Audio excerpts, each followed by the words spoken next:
Hi, hello, namaste. Welcome to Indian Chef Recipes. Today we are going to learn cabbage fritters or cabbage pakoda. So let's see the ingredients and the process. Here are our ingredients for cabbage fritter. So let's begin the process. First we will take a bowl and then in this we will add 1 cup of chickpea flour and 1 cup of rice flour. We have taken 1 cup of chickpea flour and 1 cup of rice flour and 1 spoon of chili powder and salt as per your taste and carom seeds or ajwan and then kasuri methi, dried kasuri methi. If you want you can add it, otherwise you can skip that, and 1 spoon of ginger garlic paste and fresh chopped coriander. Then we will just mix it together.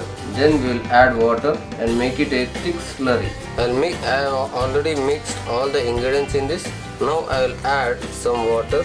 I am adding some more water and make it a thick batter so that you can add your cabbage in this.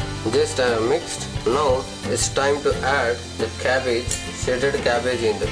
I will add this cabbage and just coat it nicely and then deep fry this. I mixed my batter and the cabbage together and I kept for 5 minutes, and our oil is ready on the other hand. So let's deep fry this onion fritters. Here our oil is hot. At this time I will add 1 spoon of this cabbage pakodas or cabbage fritters and just drop in this and deep fry this. When you are frying the fritters, this oil should be hot enough so that it can deep fry well.